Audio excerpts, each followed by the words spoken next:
Hello guys, welcome back you all in my channel Ramakrishna Math Zone. Today I discuss GATE 2026 PYQ questions. See here all the questions are there. I think I try to cover all of them. Okay, one by one. Okay. First question, it is GATE 2026. 2026. Okay. First question, first part is general aptitude part. First 1 to 5 question carrying 1 mark. Okay, I discuss one by one. Suresh said, I did it yesterday. Suresh said, I did it yesterday. Which one of the following option is the correct form of this sentence in indirect speech? That is the question. Okay. I did it yesterday. Okay, I did it yesterday. Which of the following option is correct form of this sentence in indirect speech? Suresh said that I did it yesterday. Suresh says I did it yesterday. Suresh says that he did it the day before. Suresh said that he had done it the day before. See, in the indirect speech क्या होगा? The past tense did, ये जो past tense जो did था वो change होके कहाँ पे जाएगा? वो चेंज होके जाएगा had done, right. Indirect speech में क्या होगा? जो did था वो कहाँ पे चेंज होके जाएगा? had done. एंड yesterday जो था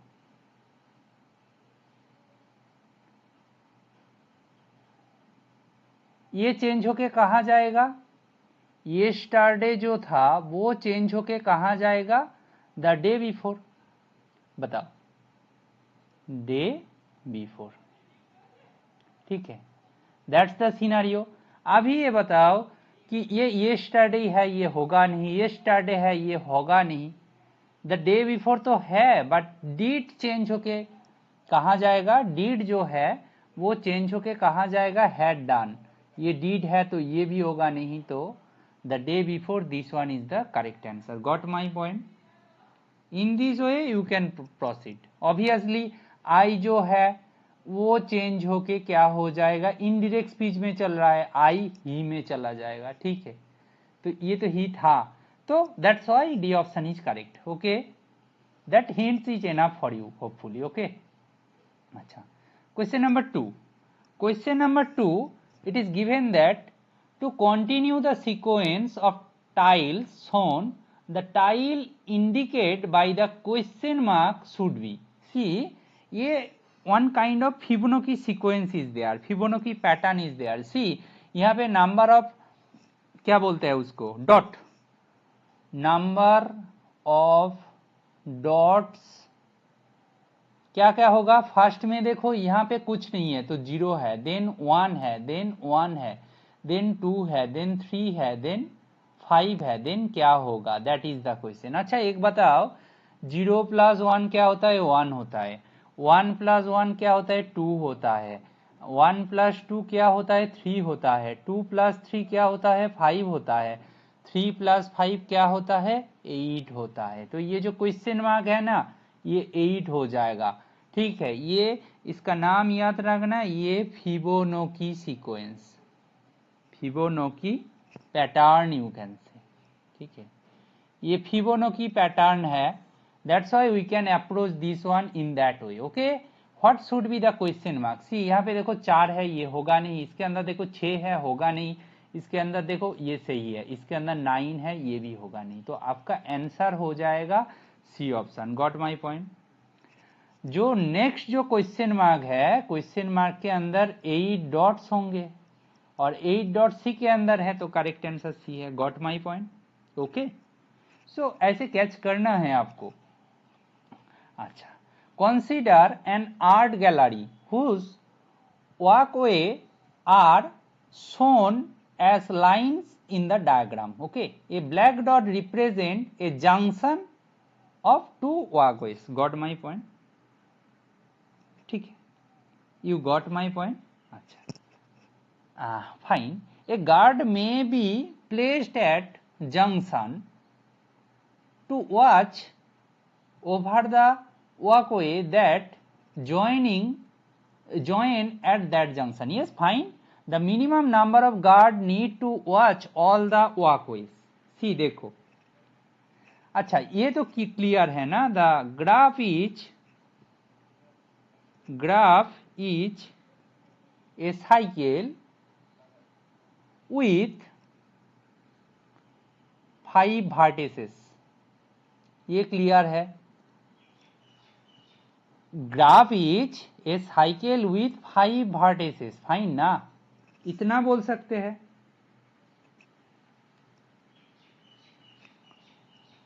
इसको मैं ऐसे भी देख सकता हूं, like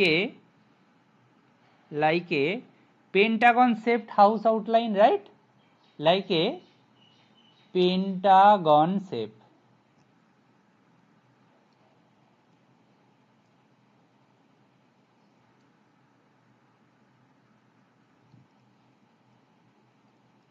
outline. Okay, fine.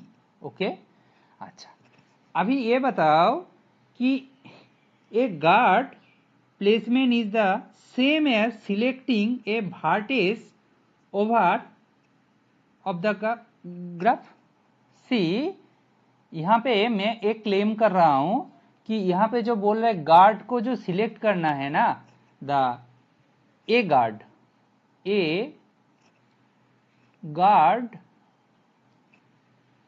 placement, a guard placement is the same as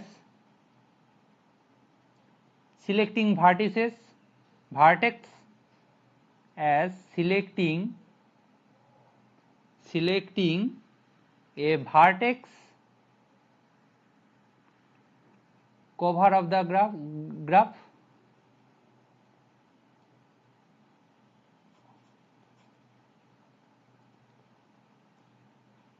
ठीक है, ये बोल सकते हैं, सेम सिनेरियो है.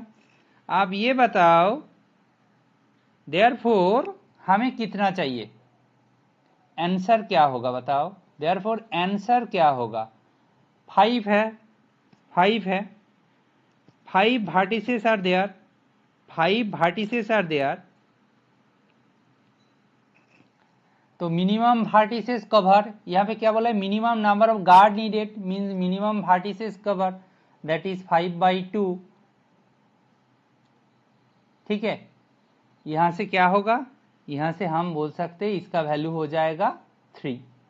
मतलब हमें मैक्सिमम लेना है, ये ग्रेटेस्ट नहीं. ठीक है ना. यहाँ से क्या होगा, यहाँ से आप बताओ 3.5 है, 2.5 है, 2.5. तो यहां से क्या बोल सकते हैं, इसका वैल्यू 3 होना चाहिए. तो minimum number of guard needed 3 guard चाहिए, 3 गार्ड चाहिए जो कि बाकी को देख पाए. समझ में आया?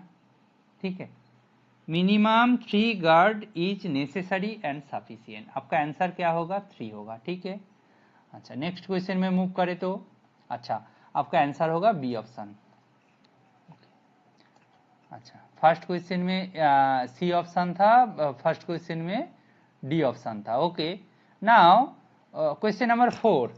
The 2nd of June is Thursday in a certain year. See, 2nd of June is Thursday in a certain year. Which day of the week is the 3rd July or in 3rd July in that year? See, any year. See, from 2nd June to कहाँ तक, from 2nd June to 3rd July. Okay, यही तो देखना है. अब ये बताओ 2nd June to 3rd July जाना है. अच्छा,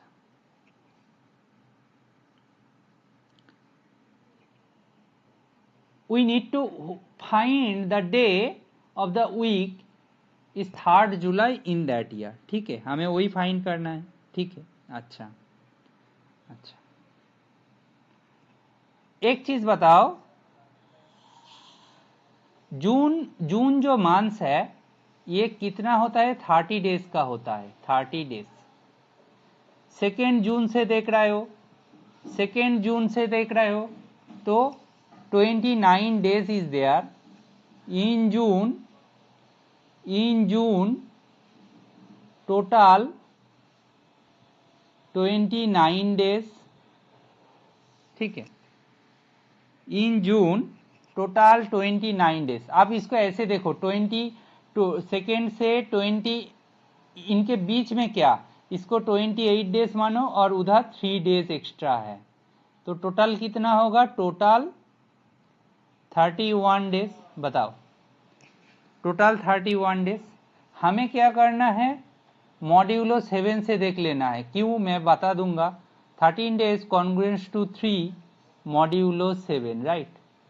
क्यों मॉड्यूलो 7? क्यों? 7 डेज से वीक होता है, 7 days equal to 1 week. After that same day repeat होता है। इसका मतलब ये है कि आपने थर्सडे से शुरू किया था, थर्सडे से शुरू किया था, उधर से आने के बाद एक बार आया, फिर से 2 बार आया, फिर से 3 बार आया, थर्सडे आ गया। थर्सडे के बाद क्या? इसके बाद 3 डे जाना है, फ्राइडे, सैटरडे। थर्सडे के बाद 3 डे जाना है, सैटरडे। उसके बाद कहां तक जाना है? संडे। बताओ, समझ में आया? तो वो जो डेट होगा, 31 डेज का अंतर है, तो क्या होगा? 3 बार थर्सडे आएगा, उसके बाद 3 दिन एक्स्ट्रा, तो फ्राइडे है, सैटरडे है, संडे है। आपका आंसर क्या हो जाएगा? संडे। समझ में आया? ऐसे ये क्वेश्चन को सॉल्व किया जा सकता है, तो आपका आंसर होगा D option. Got it? Okay, next question move करें तो बोल रहा है ए कॉइन। नेक्स्ट क्वेश्चन बोल रहा है a coin with head facing up is shown as head. A coin with tail facing up is shown as tail. ठीक है, हेड शो कर रहा है तो एच है, टेल शो कर रहा है तो टेल है। Now 6 coins start as H H H T T T and must become final assign क्या क्या होगा? T T T H H H, right. अच्छा अच्छा, बेसिकली करना क्या है? Each of the three tails has to cross क्या cross करना है? Each of the three heads. सही से बताओ कि समझ में तो आना चाहिए। ठीक है, तो each of the three tails has to cross each of the three heads, यही तो काम है। तो 10 हम क्या बोल सकते हैं? 10 the number of required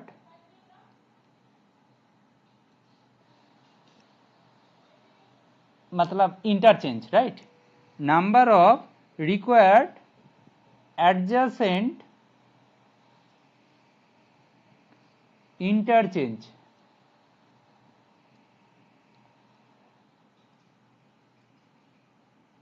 equal to 3 cross 3, right. 3 tail को 3 हेड को क्रॉस करना है, राइट, तो 9 हो जाएगा। आपका मिनिमम नंबर ऑफ स्टेप्स कितना रिक्वायर होगा? Minimum number of steps needed is equal to 9। आपका आंसर होगा C option. Okay, fine.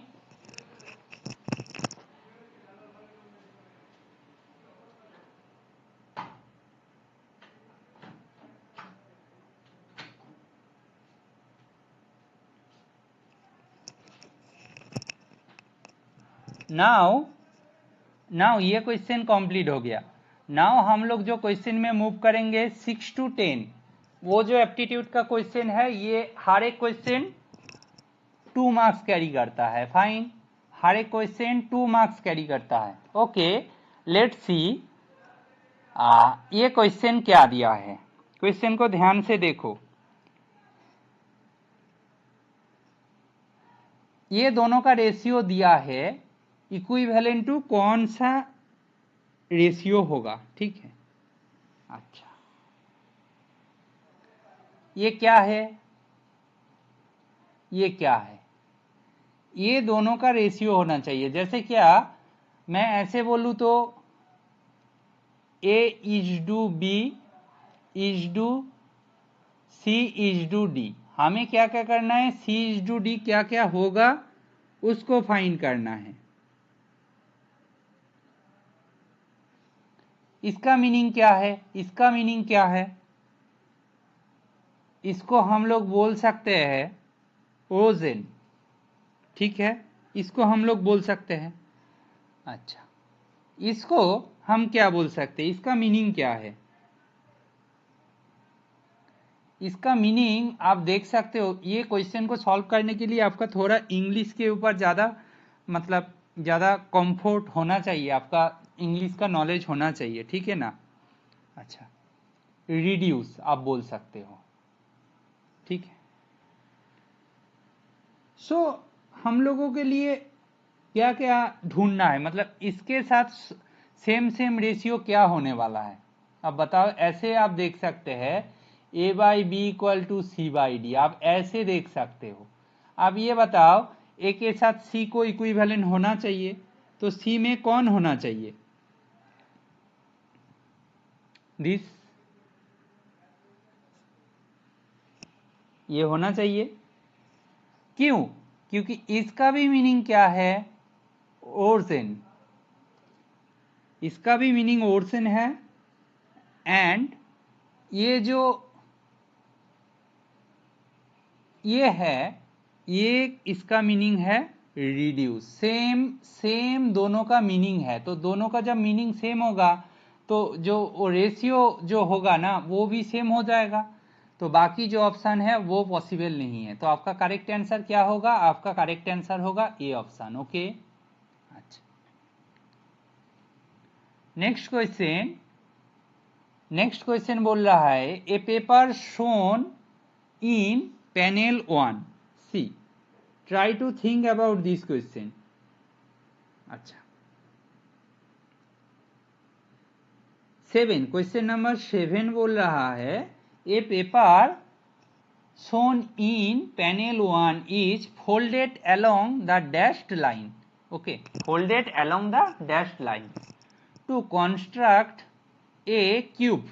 To construct a cube, the shared region shown in panel 1 appear on the outer surface of the cube. Referring to cubes shown in panel 2, which one of the option is correct? See, यहां पे बोल रहा है only one can correspond to the unfolded cube in panel 1, panel I you can say ना, I, yes I you can say, double I and I, ठीक है ना।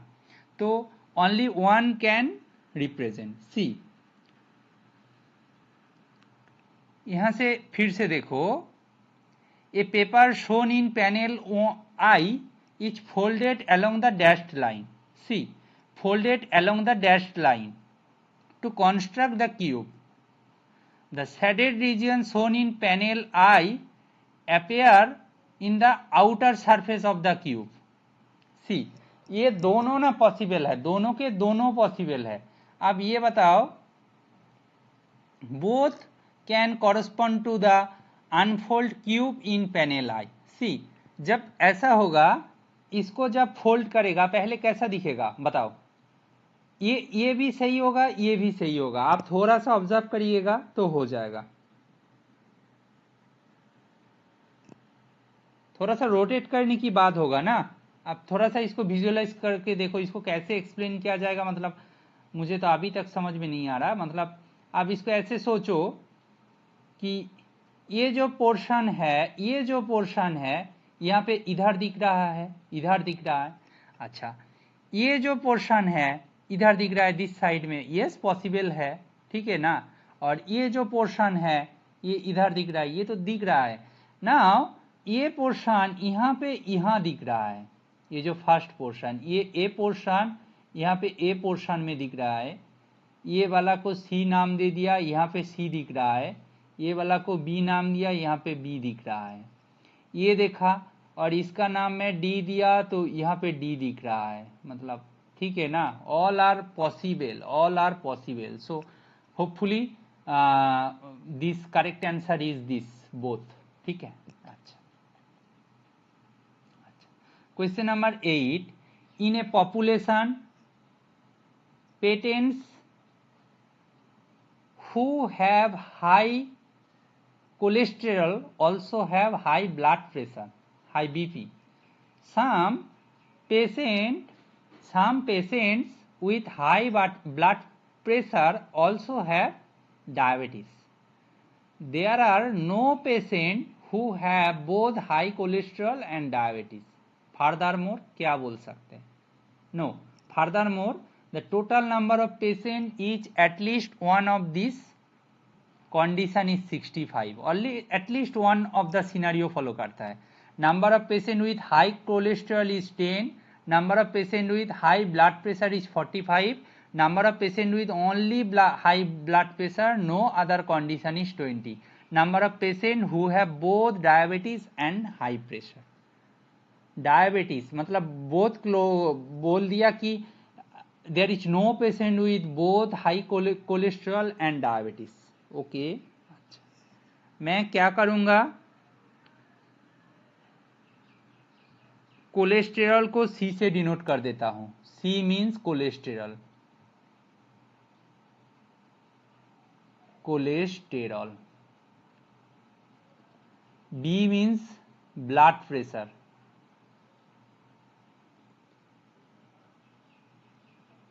Pressure. And क्या बोलते हैं, कोलेस्ट्रॉल। डी मीन्स डायबिटीज, ठीक है, fine. तो ये सब डिनोट कर दिया। अब ये बताओ, आपको दिया गया है हाई कोलेस्टेरॉल, ये क्या है, 10 है। अच्छा, आपको दिया गया है blood pressure, high blood pressure 45। अच्छा, आपको और दिया गया है the number of patient with only high blood pressure, no other condition, ठीक है। ओनली ब्लड प्रेशर क्या दिया है, 20 दिया है। आप ये बताओ, B intersection D, B intersection D में जो होगा number of patient with both blood pressure and diabetes, इसका जो मेंबर होगा वो एक्स से हम लोग मान लिए हैं, जो फाइन करना है उसको मान लिए हैं। अब बताओ, the blood pressure group consist of H only, sorry not H, यहाँ पे मैं उसको हाई मतलब उसको कोलेस्ट्रॉल सी से डिनोट किया था, C only, and blood pressure with diabetes, ठीक है, डायबिटीज। सी, यहां से आप ये बताओ,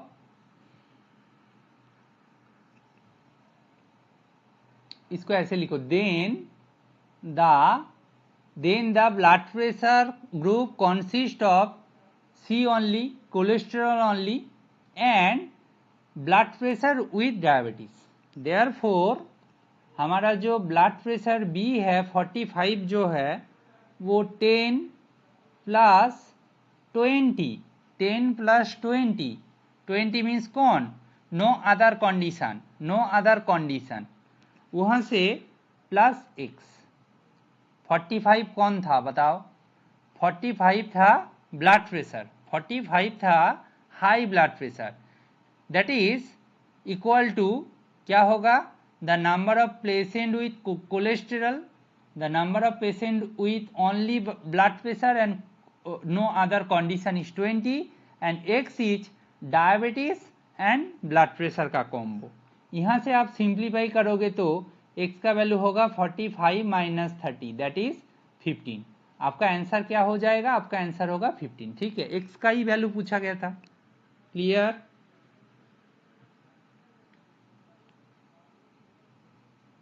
ठीक है, अच्छा ये फाइन है।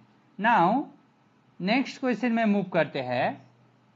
4 people PQRS of different ages make the following observation. P, I am younger than S. P, I am younger than S. अच्छा, Q, I am neither the youngest nor the oldest. तो यहाँ पे Q नहीं हो सकता। देखो P बोल रहा है I am younger than S, P young है S से, S बड़ा है। अच्छा, बात यह है Q के बारे में बोल रहा है, Q is neither young nor old. ठीक है, अच्छा P is older than me, P is, R बोल रहा है P is older than me, R। अच्छा, यहां से एक चीज बताओ, यहां से एक चीज बताओ, based on the observation the youngest person कौन है? जो यंगेस्ट पर्सन होगा, देखो ये बोल दिया, यहां से क्या होगा, आइदर ये पोजीशन में Q होगा और Q ये पोजीशन में होगा, मतलब RQPS ये हो सकता है। इधर यंग है, इधर ओल्ड है, ओल्ड है। आइदर क्या और क्या हो सकते हैं, RPQS ये हो सकता है। तो अभी बताओ based on this observation the youngest person कौन है?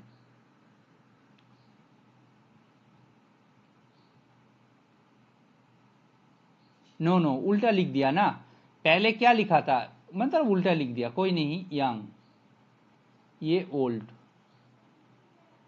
बेस्ड ऑन द ऑब्जर्वेशन क्या होगा, देखो क्यू इन दोनों के बीच में होगा, बोल रहे Q is neither youngest nor oldest, तो क्यू तो पहले ही गया। ठीक है, बट मैं बोला था फर्स्ट ऑप्शन देखो P is younger than S, तो लेफ्ट साइड में जो होगा यंगर ज्यादा होगा, उधर ओल्ड ज्यादा होगा, तो then this observation youngest person कौन होगा, R होगा। R को छोड़ के और कोई नहीं हो सकता, क्यों, R is, P is older than me, तो R इज यंगर, और S से P यंगर, तो obviously R is the last person, so younger person is R। आपका C ऑप्शन क्या होगा, करेक्ट होगा। Got my point, you got my point? अच्छा ठीक है, ये चल जाएगा। Question number 10, question number 10 is given that circle C1 C2 C3 with center O1 O2 O3, the radius R1 R2 R3, okay, fine, touch each other as shown in the following figure, given R1 2 R2 1 and the angle is 90 degree, R3 का value क्या होगा? अच्छा एक चीज बताओ, since the circles touches externally, सब लोग externally touch कर रहे हैं,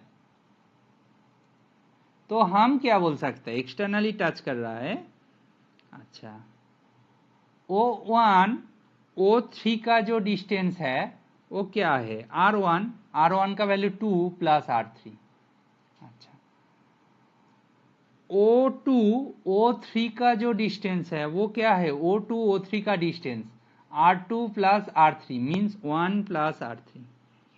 अच्छा, O1 O2 का जो डिस्टेंस है वो कैसा होगा, R1 plus R3 means 1, R1 का वैल्यू क्या है 2 है, और R2 का वैल्यू क्या है 1 है, तो इसका वैल्यू 3 हो जाएगा। अच्छा, अब एक चीज बताओ कि आपको दिया क्या गया है, आपको दिया गया है कि O1 O3 O2 ये 90 डिग्री है, 90 डिग्री है, तो इसको जोड़ देना चाहिए, इसको जोड़ देना चाहिए। ये हाइपोटेनियस है, इसको आप बेस मान लो, इसको आप हाइट मान लो, by Pythagoras theorem, by Pythagoras theorem, Pythagoras theorem हम क्या बोल सकते हैं, हाइपोटेनियस का स्क्वायर मीन्स O1 O2 का square equal to O1 O3 का स्क्वायर प्लस O2 O3 का स्क्वायर। यहाँ से आप क्या बोल सकते हो, ये 3 square equal to 1 plus R 2 plus R3 उनका whole square plus 1 plus R3 उनका होल स्क्वायर। यहाँ से सिंप्लीफाई करोगे तो, यहाँ से थोड़ा सा सिंप्लीफाई करने की कोशिश करेंगे अपन, क्या होगा 9 equal to 4 plus 2R3 plus R3 square plus 1 plus 2R3 plus R3 square. यहाँ से आपको मिलेगा 2R3 स्क्वायर प्लस क्या होगा, ये 4 हो जाएगा, सॉरी ये 4 प्लस 6R3 माइनस क्या होगा, माइनस 5 माइनस 4 5 माइनस या माइनस 4 इक्वल टू 0। यहाँ से आपको क्या मिलेगा, R3 square plus 3R3 minus 2 equal to 0। यहाँ से क्या मिलेगा, R3 का वैल्यू मिलेगा -3 plus minus root over B square minus 4AC by 2 into 1। यहाँ से क्या आएगा, यहाँ से आएगा -3 प्लस माइनस रूट ओवर 17/2। अब एक चीज बताओ कि माइनस भी not possible as R3 greater or equal to 0। Therefore R3 का जो वैल्यू होगा वो होगा -3 plus root over 17/2, -3 plus root over 17/2। Minus होगा तो पूरा पूरा नेगेटिव हो जाएगा, R3 नेगेटिव हो सकता है क्या, -3 प्लस रूट ओवर 17/2। ठीक है, क्वेश्चन जो 10 था उसका आंसर होगा ए ऑप्शन। ठीक है, गॉट इट। ऐसे हम लोग इसको टैकल कर सकते हैं। ओके, अच्छा now this is the question. Question is given that ये question 1 to 35 is carrying 1 marks. Okay, I hope for this one I discuss in detail. If possible, I try to complete all the question solutions in one lecture. Otherwise, I break it into 2 lecture. Okay, अच्छा fine. यहाँ पे जो दिया है, यहाँ पे M3R B ए vector space.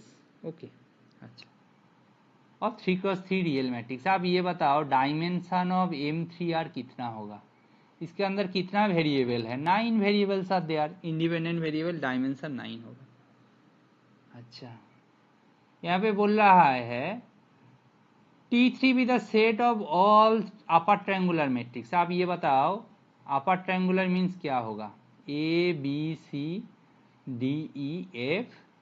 0 0 0। आपको समझ में आया होगा, अपर ट्रायंगुलर मैट्रिक्स ये इंप्लाई कर रहा है डायमेंशन ऑफ T3R क्या होता है, डायमेंशन ऑफ T3R क्या होगा, 6 होगा। अच्छा, dimension of M3R by T3R क्या होगा, ये होगा आपका dimension of M3R minus dimension of T3R।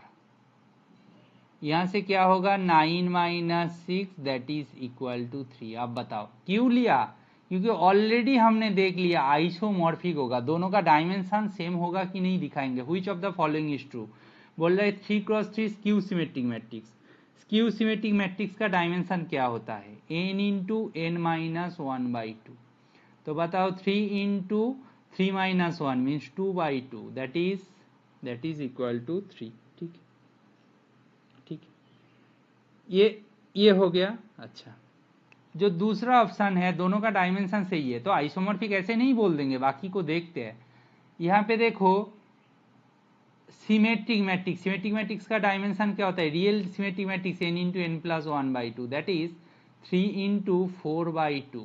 इसको कैलकुलेट करोगे तो 6 होगा, 6 नॉट इक्वल टू 3, तो ये वाला ऑप्शन आइसोमॉर्फिक होने का कोई चांसेस नहीं है। लोअर ट्रायंगुलर मैट्रिक्स होगा तो उनका डायमेंशन क्या होगा, 6 होगा। Dimension of lower triangular matrix that is 6 होगा, नॉट इक्वल टू 3, तो ये भी गया, ठीक है। और ये बोल रहा है this one real matrix with trace zero. अच्छा ट्रेस जीरो, ये real matrix with trace zero, इनका डायमेंशन क्या होगा, dimension equal to dimension of M3R minus number of linearly independent restriction और रिलेशन restrictions। यहाँ पे क्या था 9 - 1, ये क्या होगा 8 होगा, जो कि 3 के साथ बराबर नहीं है, ये भी गया। तो आपका अभी आंसर क्या होगा, आपका आंसर होगा A option. Got my point, okay. अच्छा now I move towards question number 12। अच्छा I move towards question number 12। अच्छा यहाँ पे क्या दिया है, फर्स्ट पार्ट देखो, इंटीग्रल डिफाइंड बाय दिस। अच्छा इंटीग्रल डिफाइंड बाय दिस,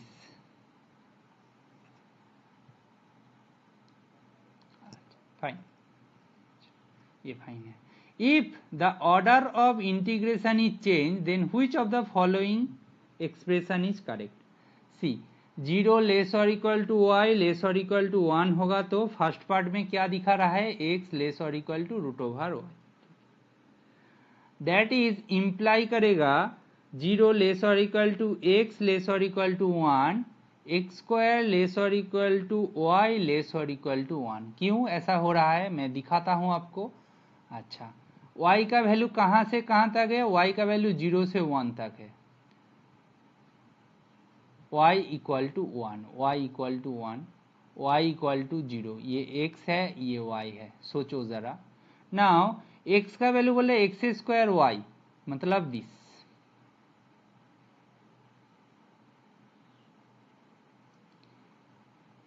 ये क्या है x इक्वल टू √y, और ये क्या है x इक्वल टू 0, तो आपका रीजियन क्या है दिस वन।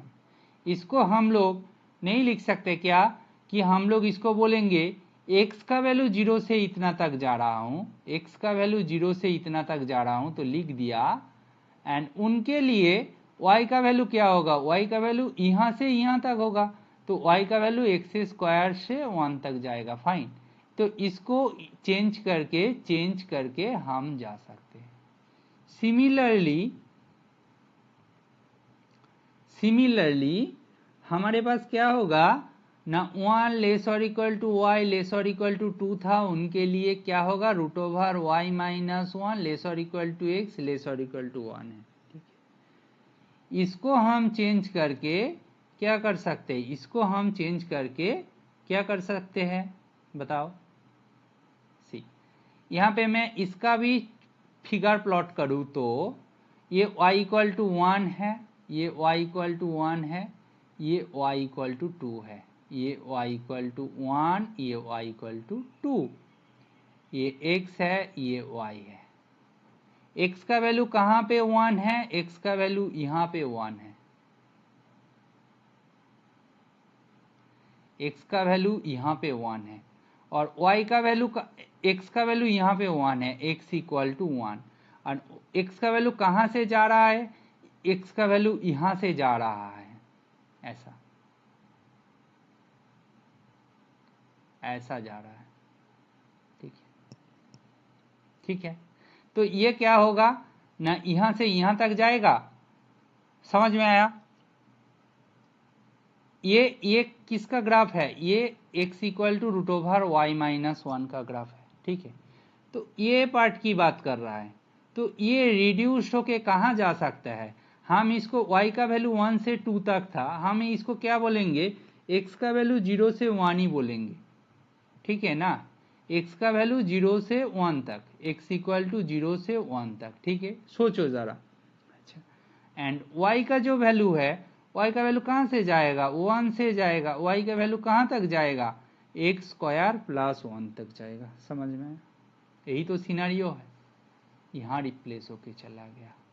देयरफॉर हम इसको देखेंगे तो 10 दो जो इंटीग्रेशन है दोनों में 0 लेस और इक्वल टू एक्स लेस और इक्वल टू 1 है, उनके साथ क्या है ना, फर्स्ट में था एक्स स्क्वायर लेस और इक्वल टू वाई लेस और इक्वल टू 1, दूसरा में था 0 लेस और इक्वल टू एक्स लेस और इक्वल टू 1, उनके साथ है 1 लेस और इक्वल टू वाई लेस और equal to x square plus 1।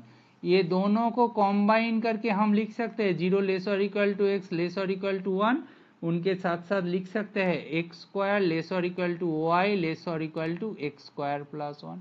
ये हो गया फाइनल इंटीग्रेशन। तो देयरफॉर हम इसको लिखेंगे, देयरफॉर रिक्वायर्ड आंसर क्या होगा, 0 to 1 होगा और X square to x square plus 1 होगा। ये आई का वैल्यू है जो कि हमारा डी वाई डी एक्स है। देखो कहाँ पे वो आंसर मिलने वाला है, this one is the correct answer. आपका आंसर क्या हो जाएगा, आपका आंसर होगा B option. Okay, hopefully you got my point, sorry yes, hopefully you got my point. हो गया। अच्छा, नेक्स्ट क्वेश्चन में मूव करेंगे, क्वेश्चन नंबर 13। क्वेश्चन नंबर 13 दिया है, इंटरेस्टिंग है ये। C be the Cantor set F0 1 to R defined by this fx।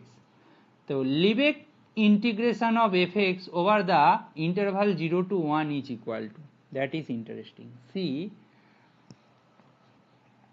आप इसको ऐसे लिखो,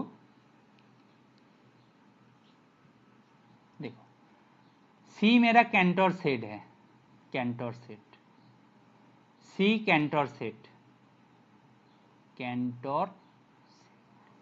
एक चीज आपको जानना है, नोट दैट एक चीज आपको बहुत जरूरी है जानना कि the Cantor set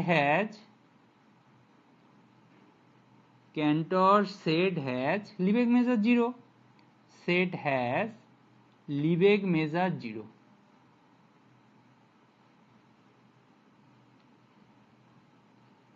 canter set has Lebesgue measure 0। Therefore अब बताओ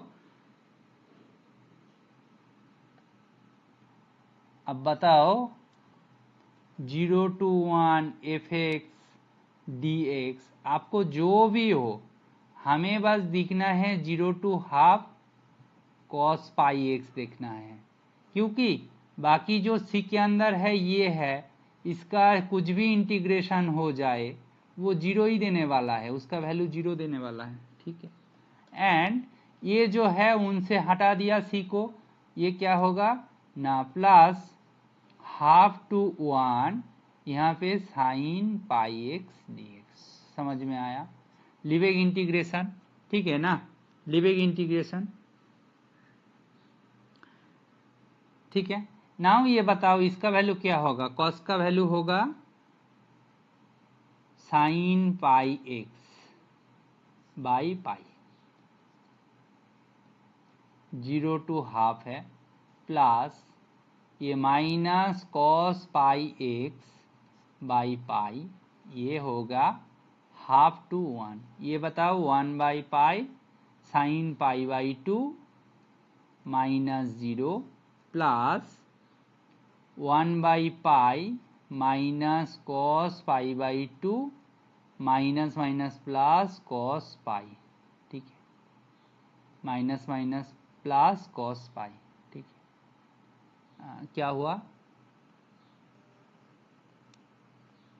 नो, ये नीचे वाला लिमिट है तो ये माइनस होगा, ये प्लस होगा। यहाँ से आप देखो 1 by pi 1 minus 0 plus 1 by pi, ये होगा cos pi by 2 0 minus minus 1, तो ये होगा 2 by pi is the answer.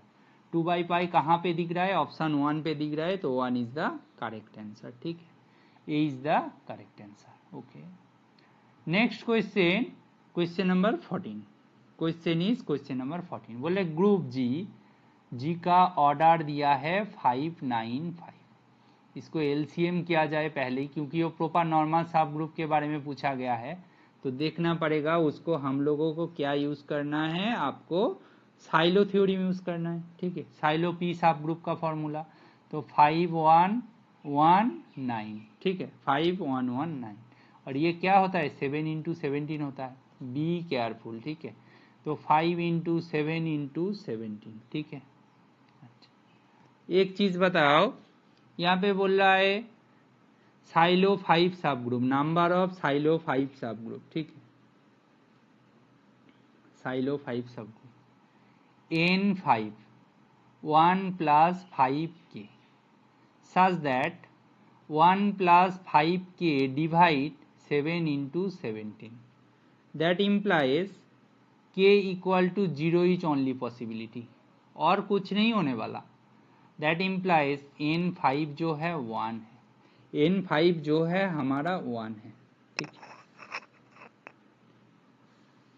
N5 1 है, तो it has therefore G has unique Silo 5 subgroup. Silo 5, it has unique Silo 5 subgroup.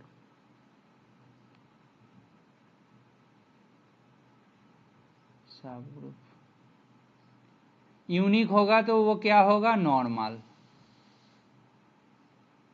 और ये प्रोपार भी है। अच्छा पहले तो बताओ, ये नंबर ऑफ साइलोस 17 सब 5 सब ग्रुप 17, ये नहीं होने वाला है।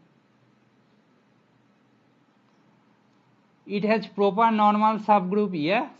यूनिक होगा तो नॉर्मल होगा, यूनिक मिला तो इसे नॉर्मल है, और इसका जो ऑर्डर है ये क्या है, ये प्रोपर सब ग्रुप है, प्रोपर है, तो यूनिक प्रोपर मिलेगा। G must have a proper normal subgroup. G must, can not have, वो सॉरी कैन नॉट हैव बोला है, ये गलत है, मस्ट हैव ये सही है।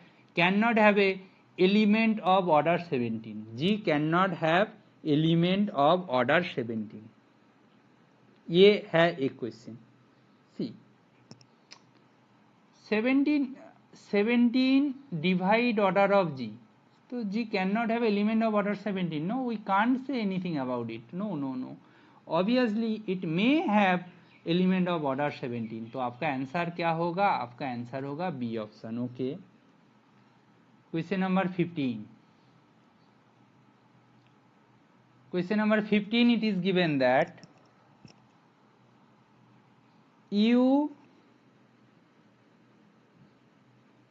Question number 15, it is given that ut equal to kuxx, ये कौन सा वाला इक्वेशन है, ये हीट इक्वेशन है ना, हीट इक्वेशन है, ये हीट इक्वेशन है।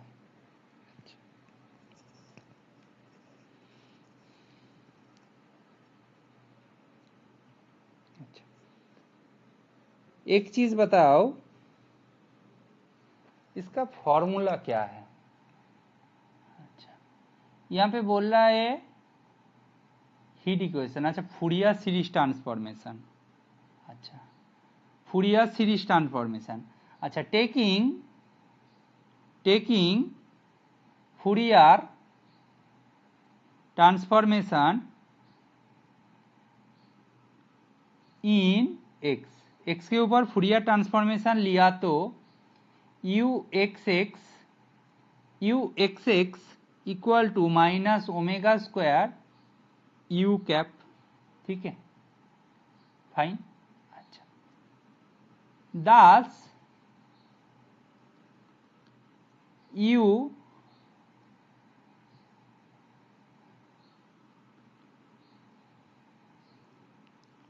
कैप, ठीक है, गॉट माई पॉइंट, यहां से हम बोल सकते हैं। अच्छा सॉल्विंग हमें क्या मिलेगा बताओ, u cap ω, t equal to u cap, वो एक्सपोनेंशियल फॉर्म से जो कांस्टेंट आएगा e⁻k⁻² मतलब ऐसे देखो ना यार, dx/x इक्वल टू -k⁻²t, यहाँ पे इंटीग्रेट करो, इंटीग्रेट करने से क्या होगा, ये टी नहीं डी टी, यहाँ से इंटीग्रेट करने से ln x equal to minus के ओमेगा स्क्वायर टी, यहाँ से क्या होगा x का वैल्यू होगा प्लस ln c ले लेंगे तो यहाँ से आ जाएगा ये वाला, ये सॉल्विंग ये मिलेगा। अच्छा अब ये बताओ u कैफ w कोमा जीरो, ये t का वैल्यू जीरो पुट करोगे तो क्या होगा, minus infinity to infinity E power minus a mod x E power I omega X D X, और यहाँ से क्या आएगा, यहाँ से इसका वैल्यू क्या आएगा 2a by A square omega square, ठीक है 2a by A square omega square plus omega square, therefore हमारे पास जो u कैप ओमेगा टी है वो क्या होगा 2a by A square plus omega square E power minus के ओमेगा स्क्वायर टी, के ओमेगा स्क्वायर टी। तो ये आंसर क्या हो जाएगा आपका A option, 2a by A square plus omega square E power minus के ओमेगा स्क्वायर टी, ठीक है। ये हो गया क्वेश्चन नंबर 15। अच्छा what about question number 16? Question number 16 it is given that f defined by this, ठीक है। अच्छा इसका जैकोबियन फाइंड करो, Jacobian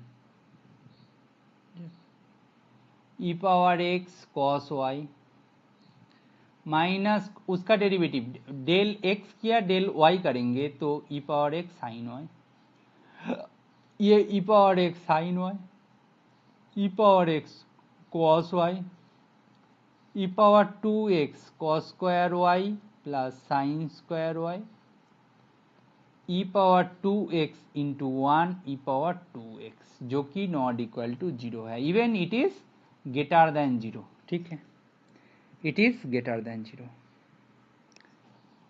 since j non zero everywhere, कहीं भी देख लो वो नॉन जीरो होने वाला है, ठीक, एक्स का वैल्यू कुछ भी ले लो, एक्स का वैल्यू कुछ भी ले लो तो ये होगा। By inverse function theorem, inverse function theorem, inverse function theorem क्या बोलते हैं शॉर्ट में बोलूं तो, इनवर्स फंक्शन थ्योरम बोलता है जो फंक्शन का वो जो जैकोबियन है ना, चेंज होने वाला जो जैकोबियन है उनका वैल्यू नॉन जीरो हो जाए तो इन द डोमेन, तो इनवर्स फंक्शन थ्योरम बोलता है एफ इज लोकली इन्वर्टेबल, ठीक है ना, एफ इज लोकली इन्वर्टेबल, तो it is true, it is, ठीक, ओके फाइन। अच्छा आपका आंसर क्या होगा, आपका आंसर होगा C option, hopefully you got my point, okay. अच्छा ये क्वेश्चन को देखो, यहाँ पे बोल रहा है it is differentiable at Z equal to 5y। अच्छा एक चीज देखो ना, ये जो एफ जेड है इसको हम लोग ऐसे लिख सकते हैं Z Z bar minus 5 Z bar plus 2। अच्छा del F by del Z bar equal to होगा क्या, Z minus 5 equal to 0 implies Z equal to 5। तो C R equation, C R equation complex form,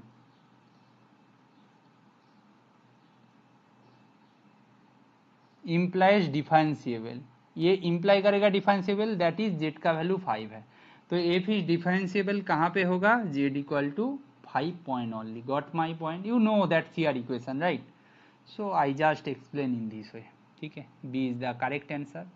अच्छा question number 18, question number 18 आप बोलो, यहाँ पे D दिया है, क्वेश्चन नंबर 18 पे डी दिया है, डी बोला है z in C mod z less than 1 denote the unit disc in the complex plane C, ठीक है, unit disc in the complex plane C, then what you can do, think about it.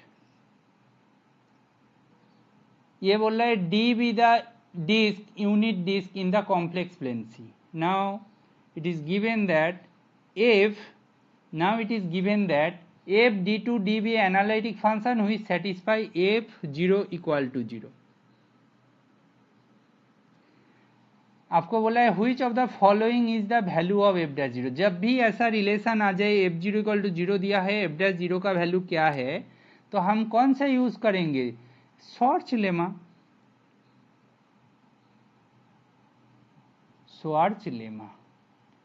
श्वार्च-पिक lemma बहुत important है, ठीक है.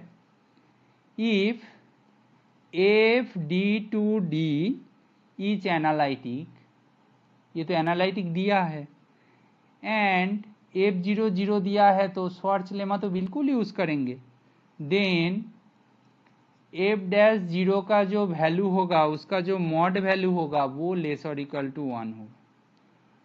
अच्छा, यहाँ पे देखो, इसका मॉड वैल्यू लिखो, ये क्या होगा? 5/2 होगा. इसका मॉड वैल्यू देखो 1/10 है, इसका मॉड वैल्यू देखो 3/2 होगा.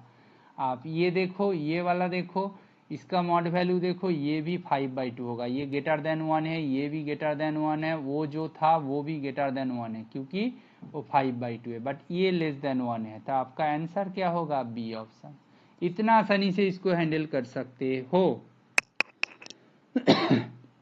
आपका आंसर होगा बी. बाकी ऑप्शन को डिस्कार्ड कर दिया, ये डिस्कार्ड मेथड है, ठीक. Question number 19. Question number 19 is the next question. How you can tackle this question. बोल रहा है x be the space of continuous real valued function on 0,1. Which of the following norm on x, which of the following norm on x.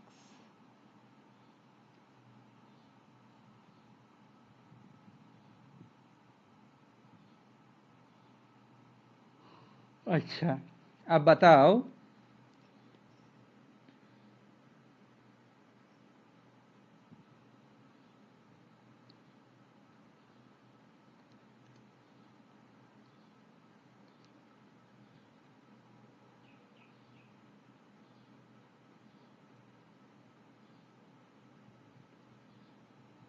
अच्छा, ये question को अभी skip करते हैं, बाद में करेंगे, ठीक है. ये थोड़ा सा अभी तो थोड़ा सा डिफिकल्ट लग रहा है, कर देंगे. मतलब डिफिकल्ट नहीं, मतलब वो उसको सोचना पड़ेगा, थोड़ा सा देखना पड़ेगा, टाइम लगेगा. उसको रखते हैं अभी. Question number 20. Question number 20. X B the set with at least 2 element. X be the set with at least 2 element. Yeah, d1 d2 d3 are metric on X. Which of the following is not metric? अब बताओ कि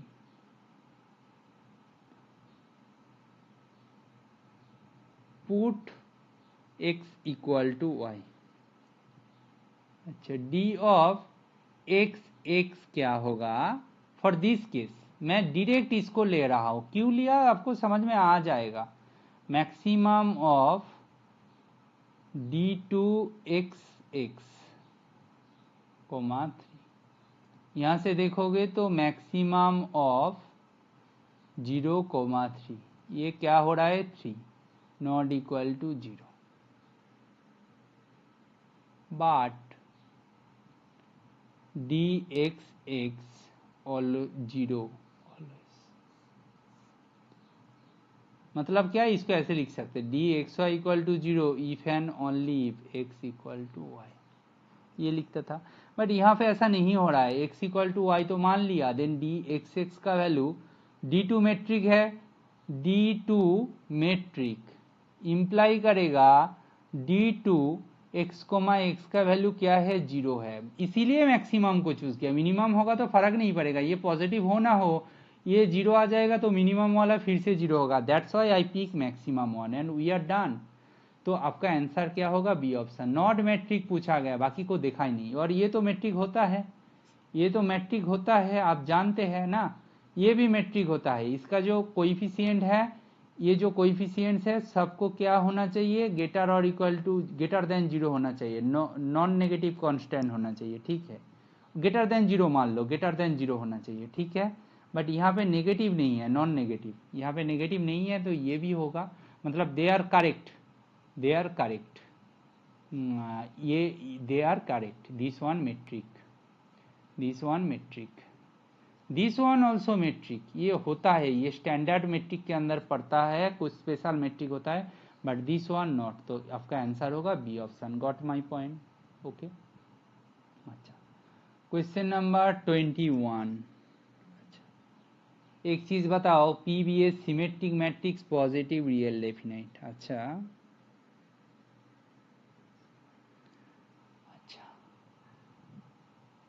x transpose Q transpose P Q x that is equal to Q x transpose P Q x, Q x transpose P Q x, right. अच्छा, P is positive definite for any x, P symmetric positive definite, इसका मतलब क्या, ये greater और equal to 0 होगा। That implies Q transpose P Q is always positive semi definite, positive semi definite, ठीक है। Therefore B option correct. Which of the following is true? B option correct. अच्छा अच्छा, ठीक, ये होगा। अच्छा, ये होगा। अच्छा, नाउ अब एक चीज देखो, Q क्या है, Q suppose non singular, determinant of Q not equal to 0 and X not equal to 0। Q non singular दिया है ना, इसीलिए हम देख रहा है, X को भी X तो नॉन जीरो ही है, ठीक है ना, उनके लिए चेक करना है। अब भी बताओ, QX जो है नॉन जीरो होगा, that implies therefore QX transpose P QX जो होगा वो ग्रेटर देन 0 होगा। That implies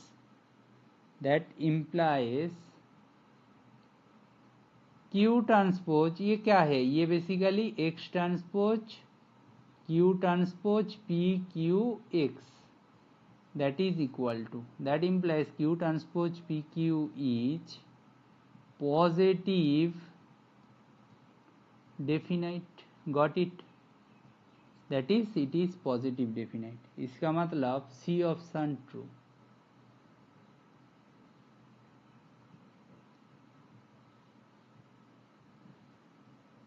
it is semi definite for all Q, तो ये तो गया।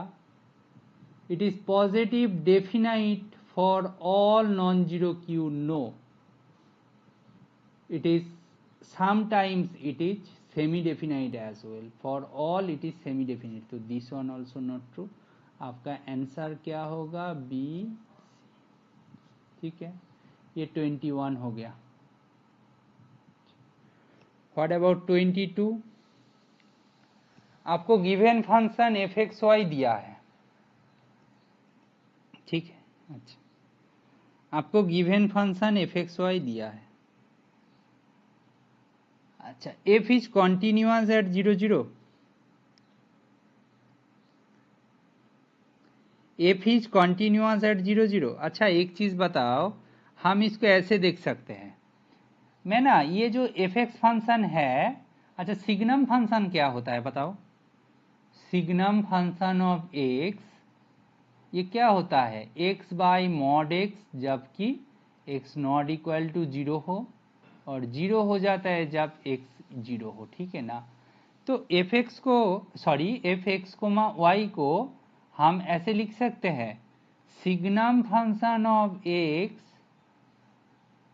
X square y square. आप बताओ, और सिग्नम फंक्शन रिड्यूस होके ऐसा हो जाता है 1 होगा जब x ग्रेटर देन 0 -1 होगा, x लेस देन 0 0 होगा जब x इक्वल टू 0। ठीक है, ये सिग्नम फंक्शन रिड्यूस होके ये हो जाता है। अच्छा, as x y tends to 0 0 f x y mod less और equal to x square plus y square, ये जो है ये कहाँ पे जाएगा? 0 पे जाएगा।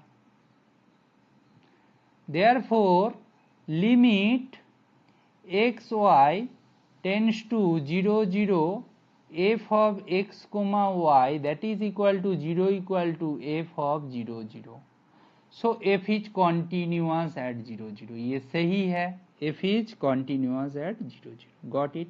अच्छा, देन बोल रहा है directional derivative for any u in R2। Okay, अच्छा,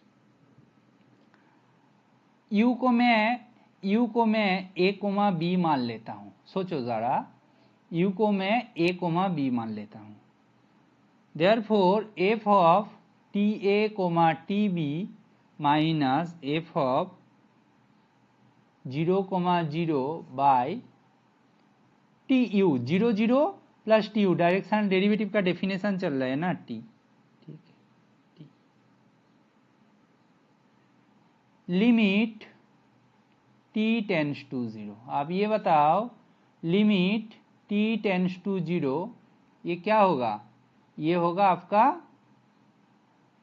t a root over t square a square plus t square b square by t mod T.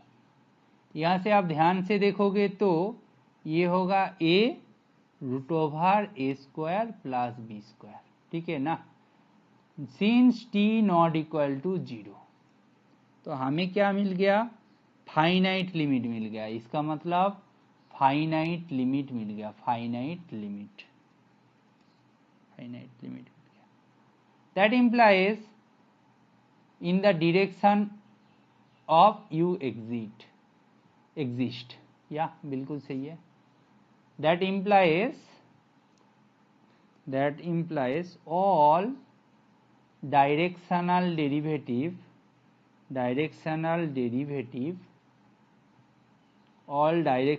derivatives exist, B option true. अच्छा, अब ये देखो जरा, f x 0 0 that is limit h tends to 0 f of h comma 0 minus f of 0 0 by h, limit h tends to 0, x का value h है, root over h square plus 0 square by h mod by h, ये तो 0 ही था।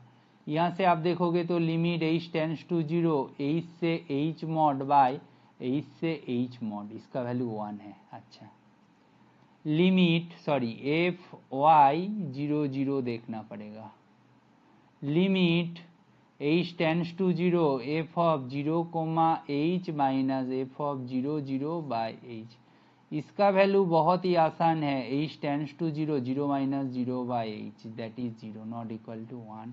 सो ये वाला option गया क्योंकि इसका वैल्यू 0 है जो कि नॉट इक्वल टू है। ठीक है, अच्छा, f is differentiable at 0 0। C 0 0 पे डिफरेंशिएबल नहीं होगा। If f x y is differentiable at 0 0 then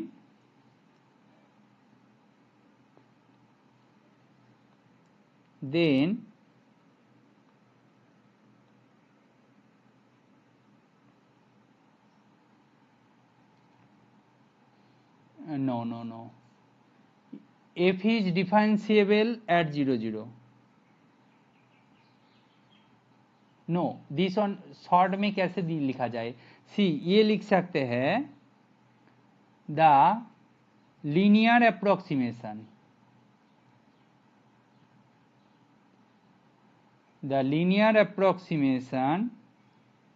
fails along different line, right? different line implies that f is not differentiable at 0 0। ठीक है, differentiable होगा तो कॉन्टिन्यूस होगा, कॉन्टिन्यूस होगा तो डिफरेंशिएबिलिटी बारे में बोल नहीं सकते, तो ये भी गया, आपका आंसर होगा ए बी। ठीक है, hopefully you got the point. अच्छा नेक्स्ट, अच्छा नेक्स्ट जो क्वेश्चन है, Z11 ring. Z11X is the ring of all polynomial with coefficients in Z11. Which of the following is true? Which of the following is true? okay. इसको कैसे किया जाए, ये question को कैसे किया जाए?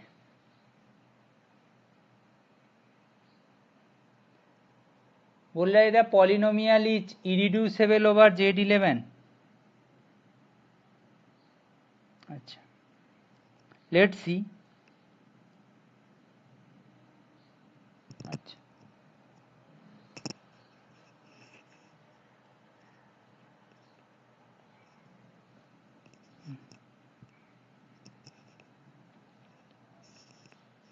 अच्छा, आप इसको ऐसे देख सकते हो, आपके पास जो पॉलिनोमियल दिया है x square plus x plus 4, ये दिया है, इसका डिस्क्रिमिनेंट क्या है? डिस्क्रिमिनेंट क्या है? B square minus 4ac that is minus 15, and minus 15 को हम लोग क्या लिख सकते हैं? मॉड्यूलो 11 लिख सकते हैं ना, under Z11 congruence to 7 modulo 11 लिख सकते हैं। अच्छा अच्छा, the quadratic residues modulo 11 are कौन कौन? 0 1 3 4 0 1 3 4 5 9। The quadratic residues modulo 11 are, but since 7 is not a quadratic residue,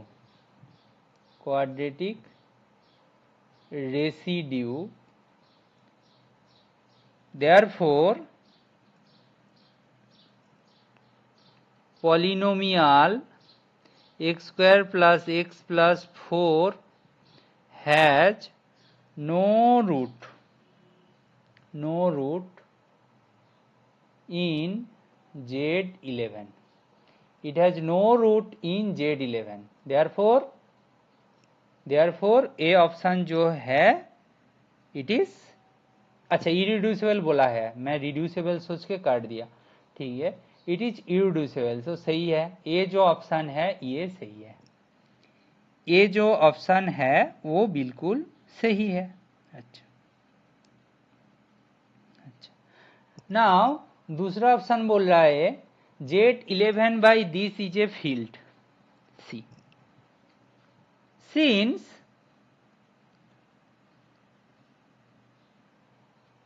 x square plus x plus 4 is irreducible,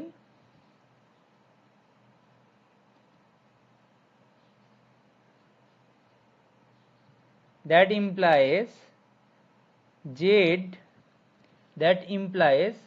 हमारा जो Z11x by x square plus x plus 4 is field।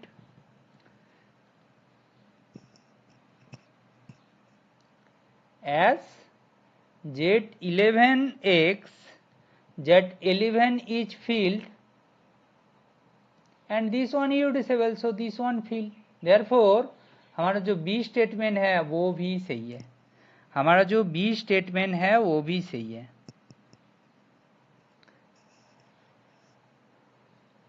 Therefore this जो ideal, ये जो ideal होगा ये field हो जाएगा, तो ये फील्ड हो जाएगा दैट इंप्लाई करेगा दिस वन मैक्सिमल, तो सी ऑप्शन ऑल्सो करेक्ट। और maximal ideal implies prime ideal, but it is given that it is not prime, therefore it was wrong। आपका आंसर हो जाएगा ए बी सी। ठीक है, सही से इसको आंसर करना पड़ेगा। ठीक है, hopefully you got my point. Okay, अच्छा, अब ये बताओ व्हाट अबाउट 24, व्हाट अबाउट 24? आपको आर विथ टोपोलॉजी, टोपोलॉजी बोल रहा है a subset of R such that A complement is finite union phi set. ठीक है, यूनियन फाई सेट। अच्छा, इसको कैसे किया जाए?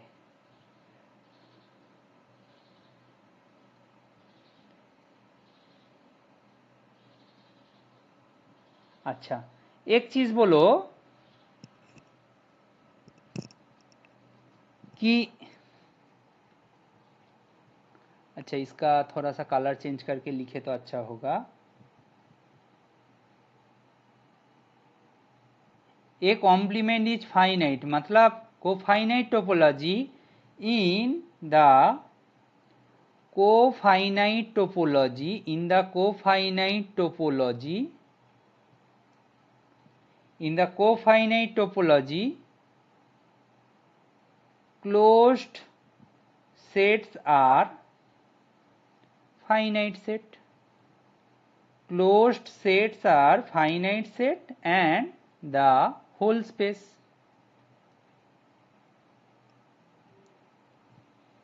in cofinite topology closed sets are finite sets and whole space। Thus every finite subset is closed। Thus every finite subset of R with topology tau is closed। Therefore हमारा जो B statement है ये सही है, हमारा जो B statement है वो सही है। अच्छा, अच्छा, ये कॉम्पैक्ट होगा कि नहीं?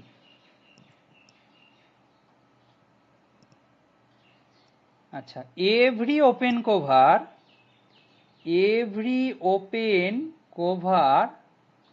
Of R has, every open cover of R has a non-empty open set,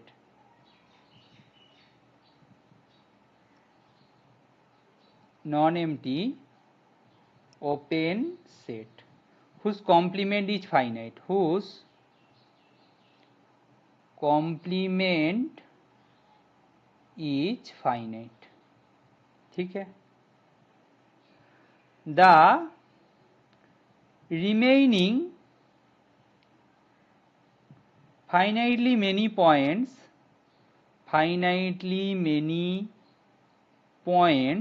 the remaining finitely many points can be covered by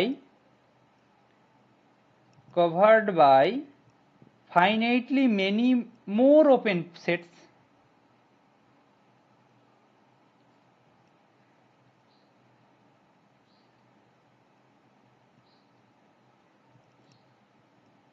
open sets, hence the space is compact, right? compact। therefore ये जो अब हमारा जो space के बारे में बोल रहा है topological space R comma tau, that is compact. ठीक है, this one also true, this one also true. अच्छा, now think about think about the D option, that is connected.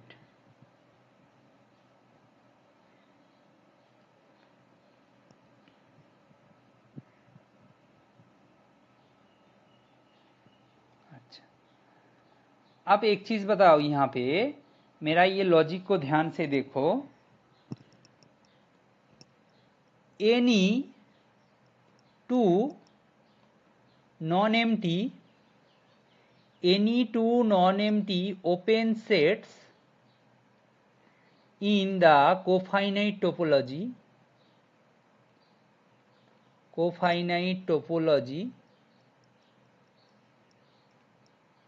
intersect. Any two non-empty open sets in the cofinite topology intersect. Therefore, the space cannot be separated into two disjoint non-empty open sets. So it is connected. Therefore हमारा जो D option है वो भी सही है, D option जो है वो भी सही है, but it is not housed of, because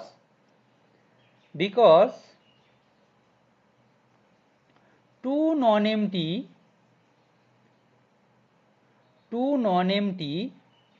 open sets cannot be disjoint.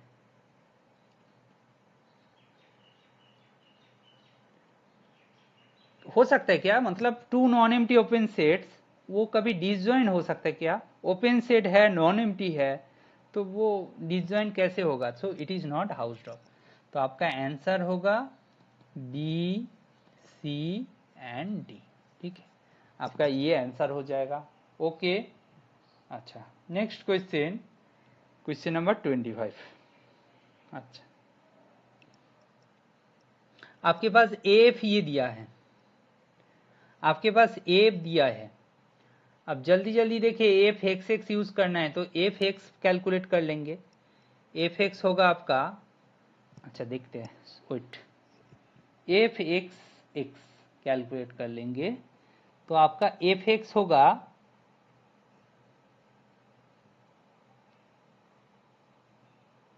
2 eta f x y. F x x क्या होगा? 4 ईटा स्क्वायर एफ, ऐसे लिख दो। ठीक है, सिमिलरली एफ वाई वाई कैसा होगा? ईटा स्क्वायर एफ। ठीक है, एफ एक्स एक्स मिल गया, एफ वाई वाई मिल गया। ठीक है, अच्छा, देयरफॉर ये जो वन स्टेटमेंट है, वन इंप्लाई करेगा a 4 eta square f plus b eta square f equal to 8f। F को हटा दो तो 4a eta square plus b eta f zeta square, वो जीटा स्क्वायर है, ईटा स्क्वायर इक्वल टू 8। ठीक है, ये आया। अब यहां से देखो, ये जो सिनारियो आया तो हमें इसको सॉल्व करके देखना है क्या हाल है। ठीक है, अच्छा, ए ऑप्शन इंप्लाई करेगा लेफ्ट हैंड साइड क्या दे रहा है? लेफ्ट हैंड साइड दे रहा है 4 प्लस ईटा, मतलब 4 8। सही है, बाकी कट जाएगा। ठीक है, ये ऑप्शन सही है। अच्छा, बी ऑप्शन दे रहा है left hand side equal to 0 not equal to 8, तो बी ऑप्शन गया। अच्छा, सी ऑप्शन दे रहा है left hand side equal to 4/2 plus b वो 1/2, that is 5/2 not equal to 8, तो ये भी गया। डी ऑप्शन दे रहा है left hand side equal to 0 plus 8 equal to 8 बिल्कुल सही है। तो डी ऑप्शन सही है। आपका आंसर क्या हो जाएगा? A and D. इतना आसान क्वेश्चन ही था, तो ये क्वेश्चन को सॉल्व करना आना चाहिए बस, ठीक है। Now we move towards question number 26। Now we move towards question number 26। इसको कैसे सॉल्व किया जाए? क्वेश्चन नंबर 26 को कैसे सॉल्व किया जाए? Consider the following assignment problem where X Y Z are task, P Q R are agents and the cost matrix is given by this. ठीक है, अच्छा।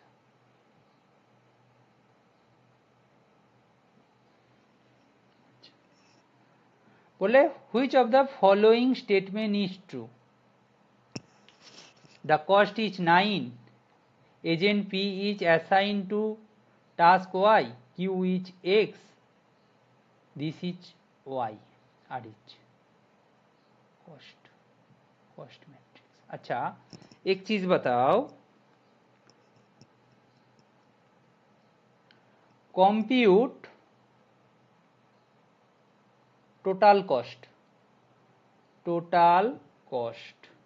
compute total costs for the possible assignments, for the possible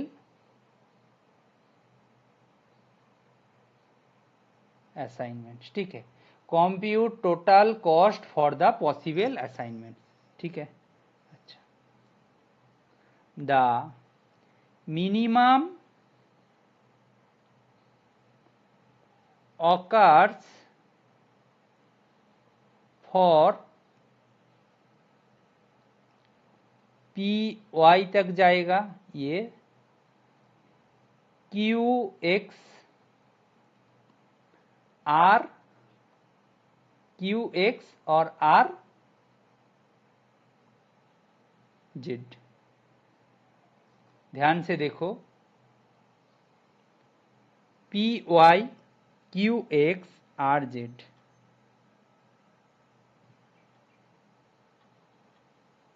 total cost, wait,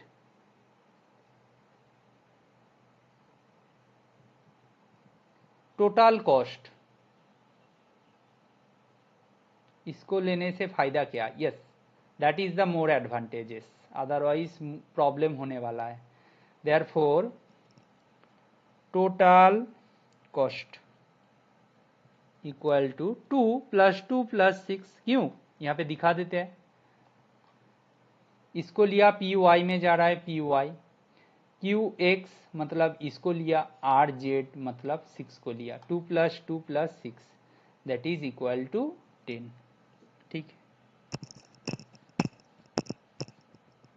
ठीक, अच्छा। यहाँ पे बोल रहा है the cost is 9, the cost, but it is 10, so A option गया। अच्छा, P is assigned to task Y, yes, P assigned to task Y, Q assigned to task X, yes, R assigned to task Y, no, that is wrong, ये possible नहीं है, R को Y पे assign करना possible नहीं है। तो आपका आंसर क्या हो जाएगा? B C. ये बहुत ही आसान क्वेश्चन था, ठीक है। जो लोग असाइनमेंट प्रॉब्लम को जानते हैं उनके लिए बहुत ही आसान था ये क्वेश्चन। नाउ जो क्वेश्चन आएगा, this one also very interesting. इसको हम ऐसे लिख लेंगे, d²y/dx², मतलब y डबल डॉट लिखो इसको, ऐसे बेहतर होगा, स्पेस कम लगेगा। 3/2 x - 2 whole square y dash plus 1/2 x - 2 y equal to 0। इसका नाम मैं px दे दूं, इसका नाम मैं qx दे दूं, ठीक है। ये दो नाम दिया। अच्छा, अच्छा, x - 2 into x equal to 2 point को सिंगुलर पॉइंट, कौन सा वाला सिंगुलर पॉइंट वो देखना है, px, ठीक है, ठीक है। अच्छा, इक्वल टू ये क्या होगा? 3/2 इंटू x - 2, ये, ठीक है। obviously not analytic at x equal to 2, but होना चाहिए था. That implies x equal to 2 is not regular singular point. Regular singular point. x equal to 2 is not regular singular point. ठीक है, x equal to 2 is not regular singular point. x equal to 2 is singular point. Of course denominator को zero करोगे तो वो zero होगा. तो B option सही है, डी ऑप्शन सही है. B option, D option. x equal to 2 is regular singular point, no. x equal to 2 is not singular point, no. Singular point तो है, इट इज नॉट रेगुलर. तो आपका आंसर क्या होगा? आपका आंसर होगा बी, डी. ये भी आसान क्वेश्चन था, आपको ये इजीली सॉल्व हो जाना चाहिए. ठीक है. Now I move towards the next question. 28. I move towards the next question, that is question number 28. अच्छा, ये क्वेश्चन को कैसे सॉल्व किया जाएगा?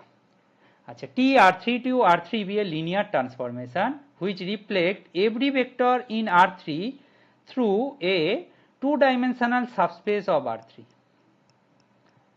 P in R3 cross 3B the matrix representation of T using the basis this. The value of this find करो. अच्छा, एक चीज आप बताओ, क्या हो रहा है? रिफ्लेक्शन के बारे में बात कर रहे हैं. रिफ्लेक्शन का प्रॉपर्टी जानते हैं ना, कि reflection through a plane fixes vectors in the plane.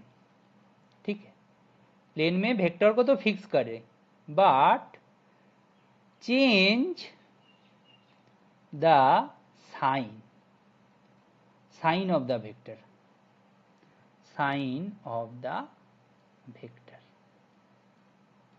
perpendicular to the plane. Got my point? Perpendicular to the plane.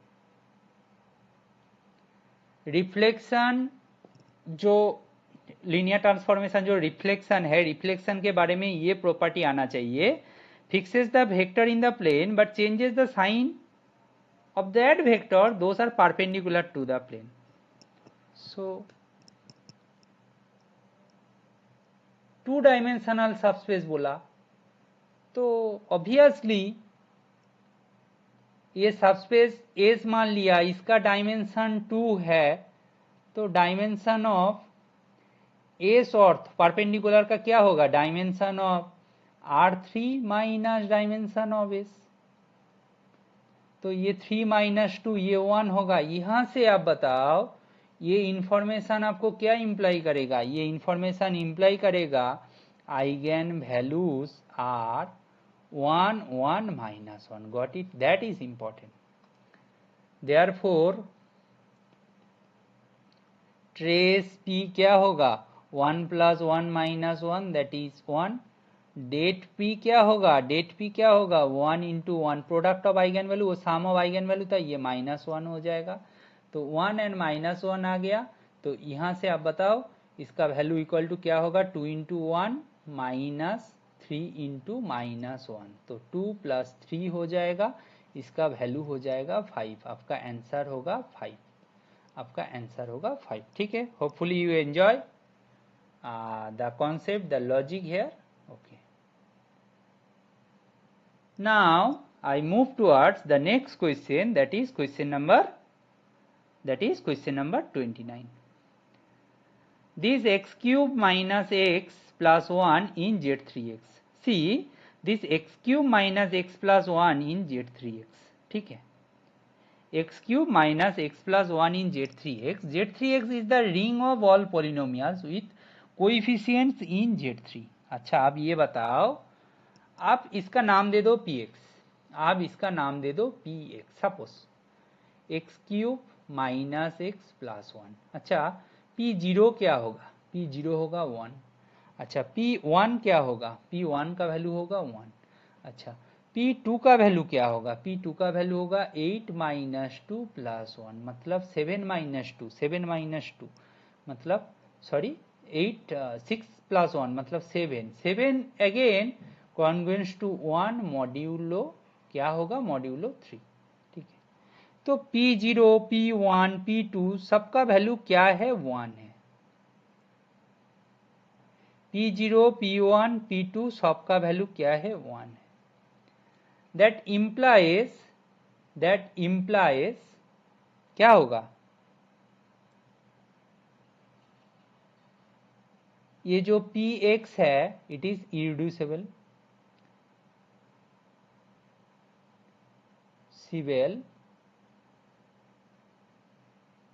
In the field Z3। क्यों? किसी का रूट नहीं है। P0 का वैल्यू भी 0 नहीं है, P1 का वैल्यू भी नहीं है, और 2 का वैल्यू भी नहीं है। और Z3 के अंदर कौन कौन रहता है? Z3 के अंदर क्या कौन कौन रहता है? 0, 1, 2। तो उन किसी का रूट नहीं है, तो इरिड्यूसिबल है, that is irreducible. Therefore the degree of field extension this of Z3 क्या होगा? क्या होगा? That is 3। The degree of the field extension this of Z3 is equal to क्या होगा? 3 होगा। ठीक है, फाइन। अच्छा, now question number 30। Consider the differential equation dy by dx x plus y। See, इसका solution I already uploaded। See, its solution already uploaded। I already upload करके रखा हूँ। This one done। इसका आंसर होगा 1.05। ये already करके रखा हूँ detail solution in the GATE PYQ playlist. इसका भी सॉल्यूशन में करके रखा हूँ, इसका सॉल्यूशन भी मैं करके रखा हूँ। इसका आंसर होगा 2। इसको भी मैं सॉल्व करके रखा हूँ इन द PYQ। अच्छा, for this question also, this question solution also done in my YouTube channel. इसका भी डिटेल सॉल्यूशन मैं प्रोवाइड करके रखा हूँ, आप बस चेक कर लेना। ओके, आप बस चेक कर लेना। आपको इसका बता देता हूं कि जैसे ऑपरेटर नॉर्म ऑफ टी, मतलब टी का जो नॉर्म होगा ना, ये क्या होगा पता है? सुप्रीमम ऑफ क्या होगा? 4, 6, 8। और ये क्या होगा? मतलब मैक्सिमम ऑफ, राइट, वो मैक्सिमम ऑफ फाइंड करना है। आप मैक्सिमम और सुप्रीमम बोल सकते हो 8, ये मैक्सिमम बोल सकते हो, मैक्सिमम। ये 4 कौन है? ये फर्स्ट में जो मेंबर्स है ना, फर्स्ट रो का एलिमेंट का मॉड्यूलस का सम, दैट इज 4, मतलब एक्स वाई जेड ये वेक्टर का नॉर्म फाइंड किया। ठीक है, नॉर्म 1, तो दैट इज इक्वल टू 4। दूसरा 2 + 2 + -2 का मॉड, दैट इज 6।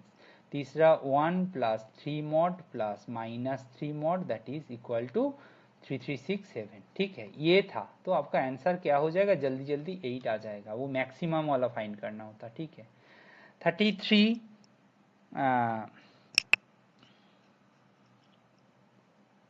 इसका भी सॉल्यूशन अवेलेबल है, इसका भी सॉल्यूशन अवेलेबल है।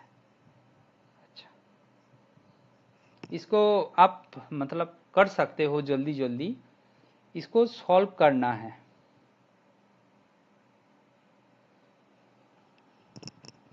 अच्छा, अच्छा,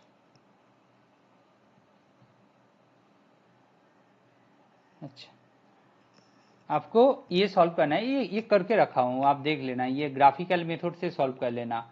मैं बोलूँगा तो इसको मैं मतलब कर सकता हूँ, बट इसको मैं शॉर्ट में थोड़ा सा करने की कोशिश कर रहा हूँ। आप देखो, यहाँ पे देखो x2 का जो कोएफिशिएंट है वो पॉजिटिव है। we take x2 as larger possible, large as possible, हम ऐसे लेते हैं larger possibility, right? Possible. Therefore, the constant 5x1 plus x2 less or equal to 150 implies x2 less or equal to 150 minus 5x1. Therefore, z का जो value होगा वो 10x1 plus 20, मतलब 20 से 150 माइनस 5x1, यहाँ से होगा क्या, दिस माइनस क्या होगा, दिस माइनस 100 माइनस 90 x1 हो जाएगा, ठीक है। अच्छा 90 x1 हो जाएगा। दिस इज, ये जो z है इसको मैं फिर से लिख लेता हूं, minus 90 x1। This is maximised, this is maximized by the smallest feasible x1, x1 equal to 0, namely we can choose, therefore x2 कितना होगा, x2 होगा 150। तो यहाँ से आप देखोगे तो z का वैल्यू क्या आएगा, दिस वन। आप इसको ग्राफिकल मेथड से अच्छे से कर सकते हो। एक चीज यहाँ पे ऑब्जर्व करना, ये जो x2 है वो 40 से बड़ा है, x1 जो 0 है वो छोटा है, ये दोनों को सेटिस्फाई कर लिया और दोनों का सम 150 है, ये सेटिस्फाई कर रहा है, ये सेटिस्फाई कर रहा है, जितना जितना कॉन्स्टेंट्स है वो सबको सेटिस्फाई किया इसने, ठीक है। मैं ऐसे इसको अप्रोच किया, ठीक है।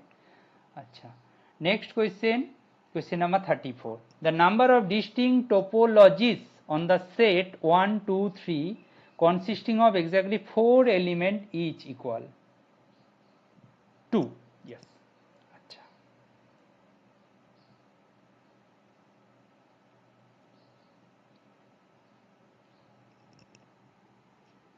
अच्छा,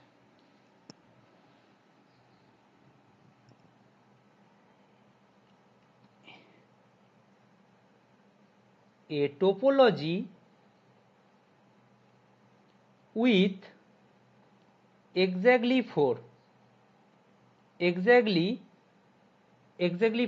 open sets, 4 open sets, elements means वो open set ही तो है, open sets can occur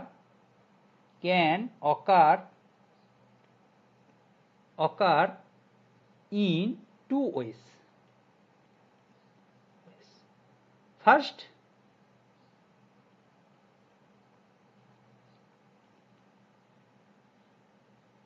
phi a b x, ठीक है, x, ठीक है, ओके। अच्छा, इसका जो ऑर्डर क्या होगा, 1 होगा, b का जो ऑर्डर है वो 2 होगा और x का जो ऑर्डर होगा वो 3 है, ठीक है।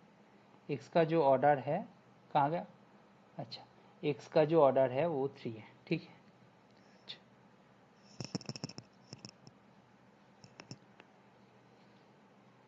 There are total 3 cross 2 equal to 6 such chains। There are total 3 cross 2 6 chains, ठीक है। सेकेंडली, हम ऐसे भी तो ले सकते हैं कि phi A complement x,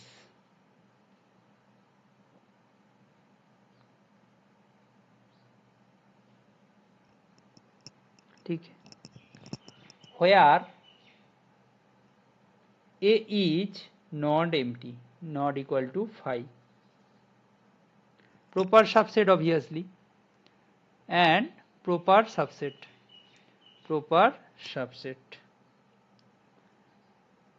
the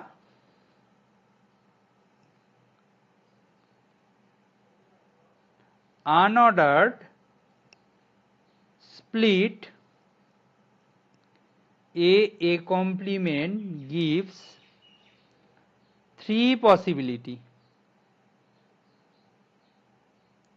possibilities, ठीक है। Therefore total equal to 9, 6 plus 3 that is equal to 9, ठीक है। वहां पे 6 मिला था, यहाँ पे 3 मिला, तो number of distinct topologies on the set consisting of exactly 4 elements that is equal to 9. 9 is the answer, ठीक है। Now question number 35. Question number 35. The power series converges at z equal to 5. अच्छा,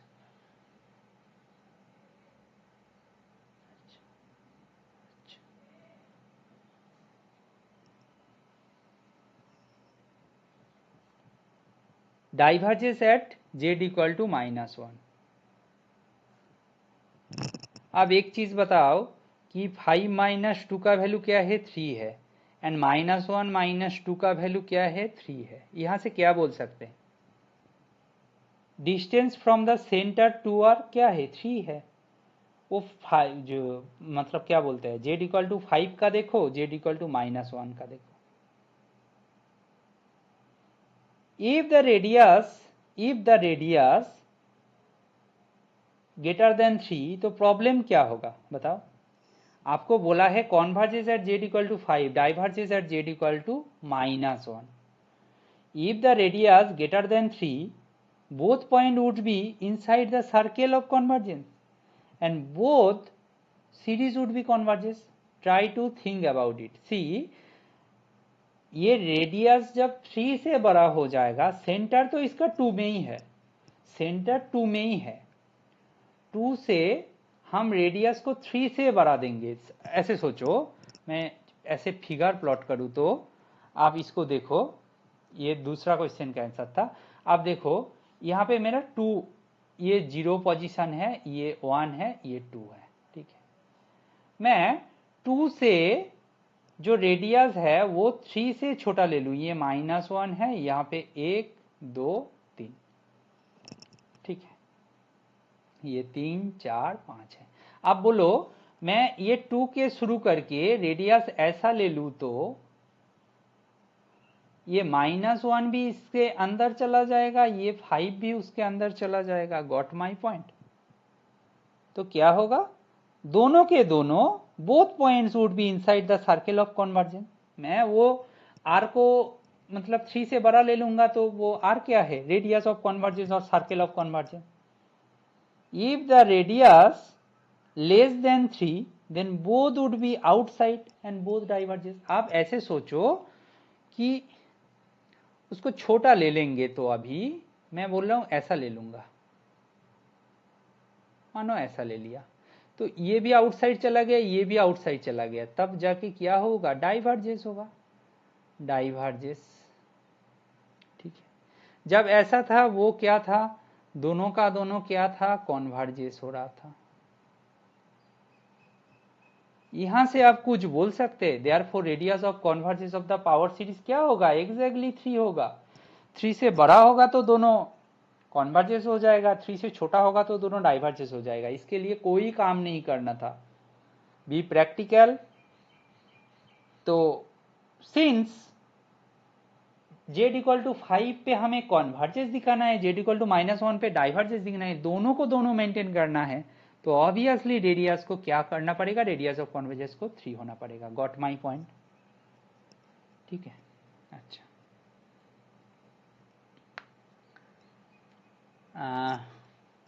36 to 65 I will discuss in the next video lecture. This one part 1 I complete till 36. After that I complete up to 65 in the next video lecture. Hopefully you enjoy this session. If you feel that this session is helpful for you, definitely share with your friends. Please share and subscribe. Thank you.